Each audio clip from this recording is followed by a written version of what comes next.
ایک بیٹا کعبۃ اللہ کا امام ہو اور ایک بیٹا مسجد اقصی کا امام ہو، بھلا ایسا بھی خوش بخت باپ آپ نے دیکھا ہے جس کی نسل سے انبیاء ہوں، جد الانبیاء کہلائے؟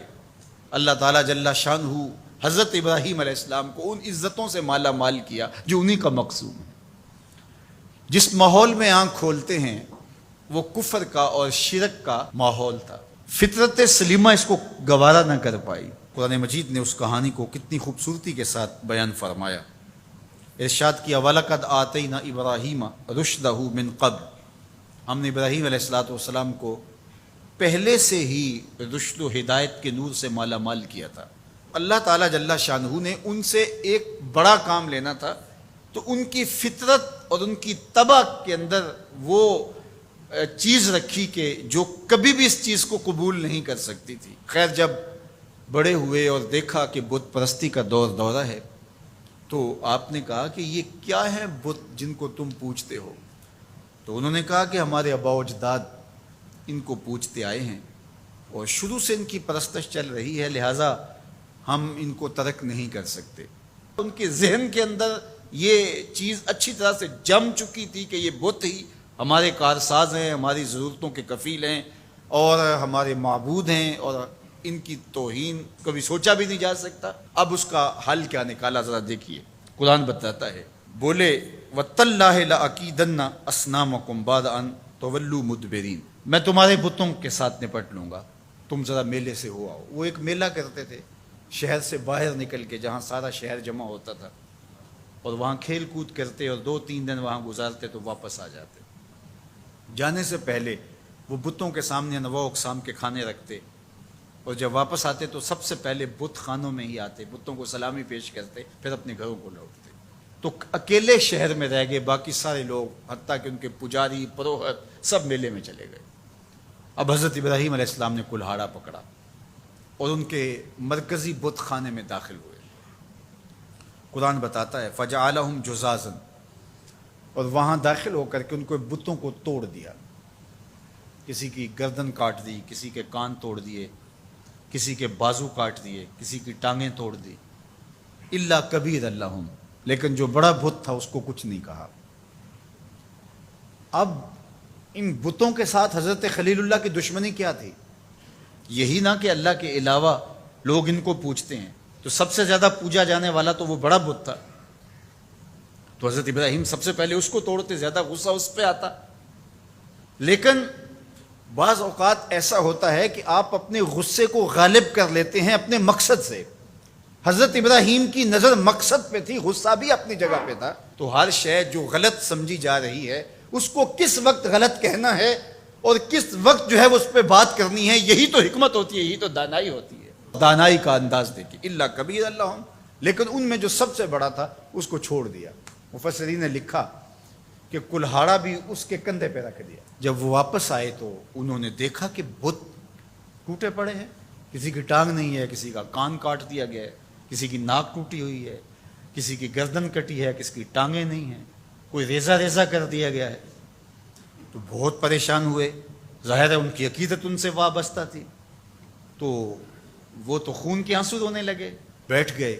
قالوا سمعنا فتى يذكرهم يقال له ابراہیم، تو کچھ لوگوں نے کہا کہ ایک نوجوان ہے اس شہر میں جس کو لوگ ابراہیم کہتے ہیں، بتوں کے خلاف اگر کوئی بولتا ہے تو اسی کی زبان سے سنا ہے، تو یہ سب کچھ اسی کا کیا دھرا ہوگا۔ پنچایت بیٹھ گئی، آیان اقتدار بھی بیٹھ گئے، کہا بلاؤ اسے، لوگوں کے سامنے لاؤ اس کو، لعلہم یشہدون، تاکہ لوگ گواہی دیں کہ واقعی یہ بتوں کی برائی بولتا ہے، تو اس پر فرض جرم عائد کر دی جائے۔ اب حضرت ابراہیم کو پیغام جاتا ہے کہ تمہیں پنچایت میں بلایا جا رہا ہے، پورے شہر میں ایک ہی اللہ کا پرستار ہے۔ ابراہیم علیہ السلام اب آتے ہی ہیں تو ان کو دیکھتے ہی وہ جھٹ بول پڑے، اَأَنْتَ فَعَلْتَ هَذَا بِآلِهَتِنَا یا ابراہیم، اے ابراہیم ہمارے ان خداؤں کے ساتھ یہ سلوک تم نے کیا ہے؟ ایک دم سب نے جو ہے وہ آوازیں لگانا شروع کر دی۔ ابراہیم علیہ السلام نے 2 ٹوک واضح اور مناسب حال جو ان کے اوپر کلہاڑے کے وار سے بھی زیادہ کاری ہو جواب دیا۔ قال بل فعلہ کبیرہم ھذا فاسألوہم ان کانوا ینطقون. کہا بڑے نے کیا ہوگا، اسلحہ اس سے برآمد ہوا ہے، چلو نہیں تو ان سے پوچھ لو تمہارے ساتھ یہ کس نے کیا ہے. کتنا خوبصورت جواب تھا. حضرت ابراہیم علیہ السلام نے ان کا ناطقہ بند کر کے رکھ دیا، ان کی بولتی بند ہو گئی. کہا بڑے نے کیا ہوگا، ظاہر لڑائی ہوگی کہ یہ کہتا ہوگا میں بڑا ہوں تم چھوٹے، درمیان میں کیوں آ گئے ہو، آپس میں لڑائی ہوگی. تو یہ اس کی طاقت کا مظاہرہ ہوا ہے، دیکھو اسلحہ بھی اس سے برآمد ہو رہا ہے. اچھا چلو یہ نہیں بولتا، تمہارے ڈر کی وجہ سے نہیں بول رہا تمہارا خدا، تمہارے ڈر کی وجہ سے تمہارا خدا نہیں بول رہا، تو جن کے ساتھ ظلم ہوا ان سے پوچھ لو کہ تمہارے ساتھ یہ سلوک کس نے کیا. ثم نکسوا علی رؤوسہم، پھر انہوں نے شرمندگی سے اپنے سروں کو اپنے گھٹنوں پہ رکھ لیا.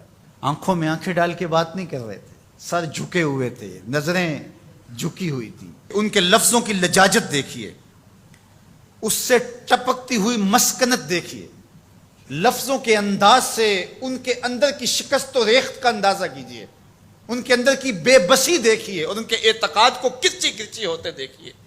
حضرت ابراہیم نے جو ضرب لگائی تھی کلہاڑے تھے، یہ ضرب اب جو لگی کہ ان بتوں سے پوچھو یہ اس سے بھی زیادہ کاری تھی. کیا بولتے ہیں؟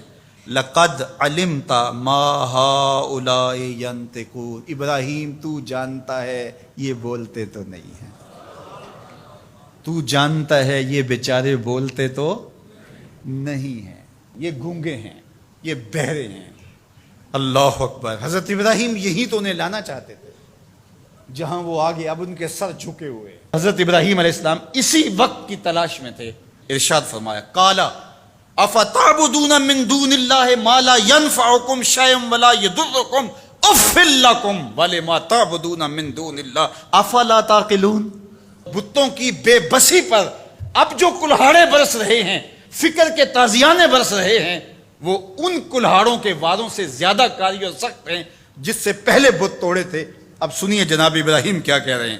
کیا تم اللہ کے علاوہ ان کو پوچھتے ہو ما لا ینفعکم شیئا ولا یضرکم، جو تمہیں کوئی نفع نہیں دے سکتے نہ تمہیں کوئی نقصان پہنچا سکتے، یعنی جو اپنے آپ کو بچا نہیں سکتے تمہیں کیسے بچا پائیں گے. آگے کہا اف لکم. ان لفظوں کی کاٹ دیکھیے، ان لفظوں کی اٹھان دیکھیے. اف لکم، افسوس ہے تمہارے اوپر. وَلِمَا تَعْبُدُونَ مِن دُونِ اللَّهِ، اور ان پر افسوس جن کو تم اللہ کے علاوہ پوچھتے ہو. افلا تعقلون، تمہارے اندر عقل نہیں ہے؟ ذرا سوچو کہ وہ جو اپنے آپ کو بچا نہ سکے وہ تمہیں کیسے بچا سکیں گے. اب سکوت مرگ طاری ہے، کوئی بولتا نہیں ہے. جب منطق اور دلیل خاموش ہو جائے تو پھر ایک ہی طریقہ ہوتا ہے، لگا دو پابندیاں، اسے جینے کا حق چھین لو. اب یہی ان کے پاس رہ گیا تھا. بولے انہیں جلا دو. بہت بڑی چیخا تیار ہو گئی. اب اس کے قریب جانے کی کسی کو ہمت نہیں، دور دور تک آگ کی تپش محسوس ہوتی ہے. پھر ایک منجنیق تیار کی گئی اور اس کے ایک پلڑے میں حضرت خلیل اللہ کو بٹھایا گیا. تو حضرت ابراہیم علیہ السلام جب آگ کی طرف بڑھ رہے ہیں تو آواز آتی ہے قلنا یا نارو کونی بردم و سلاما علی ابراہیم. اے آگ ابراہیم پر سلامتی کی ٹھنڈی ہو جائے، یعنی اتنی ٹھنڈی بھی نہ ہو جائے کہ میرے خلیل کو سردی لگنے لگ جائے.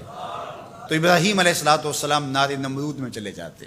کہتے 40 دن تک باہر جشن منایا جاتا رہا اور آگ برابر جلتی رہی اور اندر فردوس بری کی ہوائیں چلتی رہی. حضرت ابراہیم کے لیے وہ آگ گلزار بن چکی تھی. 40 دن کے بعد جب آگ بجھی تو حضرت ابراہیم ان دہکتے ہوئے کوئلوں سے یوں باہر نکل کے آئے جس طرح کوئی نازنین پھولوں پہ چل کے آتا ہے. محبت کا کیا خوبصورت اسلوب ہے اس عظیمت کی راہ پہ سفر کرنے والے بندے کے لیے جو اللہ نے لوگوں کے سامنے ان کا نقشہ رکھا اور لوگوں کو بتایا کہ جو ہماری راہوں کے مسافر ہوتے ہیں وہ کیسے سرخرو ہوتے ہیں. جب اللہ کے لیے بندہ تیار ہو جائے عظیمت کی راہ پہ چلنے پہ، پھر معجزے رونما ہوتے ہیں.